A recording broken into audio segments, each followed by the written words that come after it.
wafdigan iyo hogaaminaya wasiirka wasaaradda shaqada Soomaaliland ahna gudoomiyaha guddiga ka hortagga tahriibka iyo shaqo abuurka Soomaaliland Maxamuud Axmed Barre Garaad qaybna uu ka yahay wasiirka wasaaradda qorsheynta qaranka Soomaaliland Dr. Saad Ali Shire ayaa habeenkii xalay ahaa qaybaha kala duwan ee bulshada Burco gaar ahaan daayirta jaamacadaha dugsiyada sare iyo aqoon-yahanka kala qayb galay kulan ballaaran oo lagu gorfeynayay dhibaatada taariikh sida loo xakameyn karo wasiirka wasaaradda shaqada Soomaaliland Maxamuud Axmed Barre Garaad oo halkaasi ka hadlayay ayaa tafaasiil ka bixiyay ujeedada socdaalkooda isagoo uga digay dhalinyarada reer Soomaaliland inay ka waantoobaan tahriibka aaminaan dalkooda hooyo oo ah mid dihin waxaan ognahay tahriibtu maaha Soomaaliland maaha waan ugu yarnahay waxaan wasiirka shaqada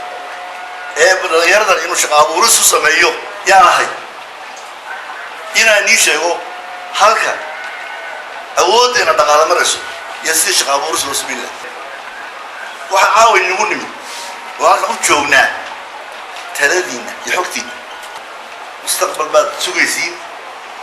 mustaqbal baad leedihiin dalkeenu waa dal dihin wasiirka wasaaradda qorsheynta qaranka Soomaaliland Dr. Saad Ali Shire ayaa isaguna geestiisa tilmaamay dhibaatada tahriibta oo uu ku tilmaamay in aan lahayn faa'iido يا تهريبية محل لو تهريبة محل السبب سؤالها جوابه هذا يا حيا يحققان يدين كم حققان وحدونا نقصه وقامنا عاونكم وحنودين كلهم حق روسي maayirka magaalada Burco Maxamed Muraad ayaa ka warbixiyay saameynta uu tahriibku ku leeyahay Togdheer isagoo daayirta reer Soomaaliland ugu baaqay inay fahmaan dhibaatada tahriibta mashkalad iyo masiibo ku habsatay si kastaba ha ahaato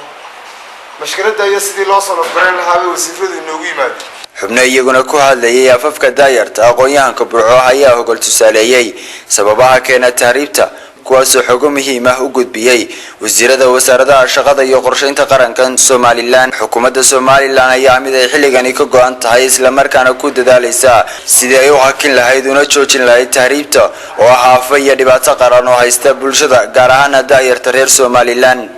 وعبد الساق فارح عبد الله تلفزيون qaranka Jamhuuriyadda Soomaaliland